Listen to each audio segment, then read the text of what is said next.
The legendary Robert De Niro's 9th Oscar nomination set the record for the longest period between an actor's first and last nomination, 49 years. This year's nod comes for his portrayal of the murderous William Hale in Martin Scorsese's Killers of the Flower Moon.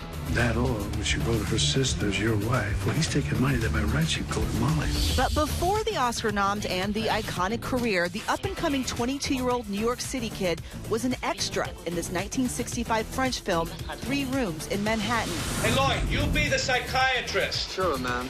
In 1968, De Niro would land his first major role in the Brian De Palma black comedy film Greetings, about 3 young men jumping around New York City looking for ways to avoid the Vietnam War.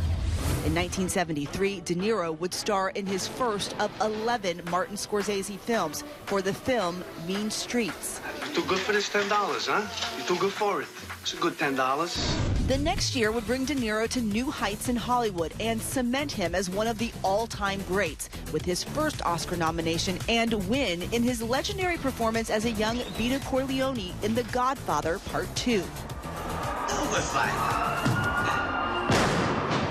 But a few years earlier, De Niro was auditioning not for the role of Vito Corleone, but for the part of Sonny, which eventually went to James Caan. You're gonna take both of them out on me. You're gonna take them, and you know what they're gonna do to you? Ryan Gosling's third Oscar nomination comes for his performance as Ken, the Barbie-loving sidekick turned patriarchal villain in Greta Gerwig's summer blockbuster, Barbie. This is no longer Barbie's dream house. This shall henceforth be known as Ken's Mojo Dojo Casa House. Long before his multifaceted, Ken-ergetic performance, Ryan Gosling was showing audiences near and wide his array of talents as an aspiring childhood actor, singer, and dancer. Impressing casting directors here in the Disney Channel's The Mickey Mouse Club. Gosling would co-star with the likes of Britney Spears, Christina Aguilera, and Kerry Russell, to name just a few. Here he is with a young Justin Timberlake. So me and Justin were wondering how you guys got the name for your band, Escape. He took quite the U-turn from the Mickey Mouse Club to the children's anthology horror series, Are You Afraid of the Dark? Stop! Excuse me, no cutting in line. That's my brother, he's not dead. In the children's horror series Goosebumps, he comes into possession of a cursed camera. I mean, look at this thing. I mean, there's nowhere to put the film or nowhere to even open it.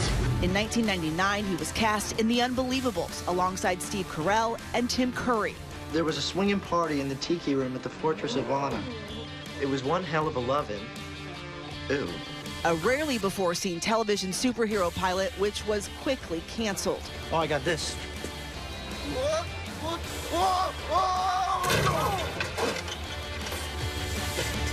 Game. Mark Ruffalo snagged his 4th Oscar nomination in the Best Supporting Actor category for his performance in Poor Things. You're always reading now, Bella. You're losing some of your adorable way of speaking. He now joins the ranks of Jeff Bridges, Robert Duvall, Jack Nicholson, and Al Pacino for the most ever nominations in that category. But like many actors, you gotta start somewhere. 3 pimples you have, 7. Yes, that's a 22-year-old Mark Ruffalo plugging Clearasil. And if you don't remember this appearance, you're not alone. In 1992, he would appear in Arresting Behavior, which was canceled after just 5 episodes. Just how fast are you going? Oh, I don't know, maybe 20? No, I'm gonna ask you again. How fast are you going? 25? In 1996, Ruffalo would dazzle audiences in his breakout performance in the iconic off-Broadway play, This Is Our Youth. Throughout the 90s, he would star in low-budget indie films like Mirror, Mirror 2, Raven Dance. Doctors. All those guys know about is drugs. And the quirky 1998 comedy, Safe Men. Sweet stash, man. Thanks, bro.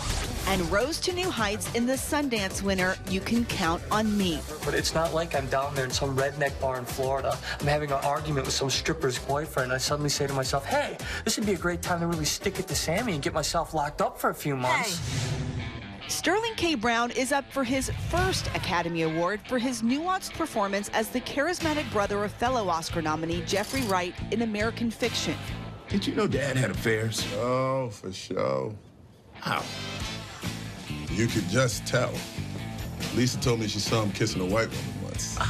In 2002, Brown landed a small role alongside fellow nominee Paul Giamatti, Al Pacino, and John Goodman in the theater production of The Resistible Rise of Arturo Ui. That same year, he appeared in the 2002 TV docudrama Smallpox. She had a high fever, but nothing that was too alarming. She was complaining of headache, back pain. In the mid-2000s, Sterling would begin a run of one-off performances on major network television shows like ER. Do you have any idea how much 24/7 nursing care in the state facility costs? In NYPD Blue, he is accused of killing a mob boss's daughter with a stolen car. But the door's open, the keys are in it. It's like he was asking me to steal it. In 2005, James Spader and Kerry Washington are trying to get their wrongfully accused client off of death row in an episode of Boston Legal. The question is, do I go with God on my side or not? Robert Downey Jr. picked up his third Academy Award nomination for his portrayal of Louis Strauss in Oppenheimer. I gave him exactly what he wanted. To be remembered for Trinity. Not Hiroshima. Not Nagasaki. He should be thanking. He was first nominated over 30 years ago for his uncanny performance as the silent film master in Chaplin, and would be recognized for his controversial performance in the Hollywood satire Tropic Thunder. But before the awards and the box office juggernaut Iron Man franchise, he first graced the silver screen as a 5-year-old boy in his father's 1970 movie, The Pound. He would go on to appear in a series of his father's films like 1972's Greaser's Palace, where after a tragic ending, his character miraculously comes back to life. And like many before him and after him, he paid his dues as a background actor in this 1980 film, Up the Academy. In 1985, he would join the cast of Saturday Night Live. I know why whales beach themselves. Spider-Man told me!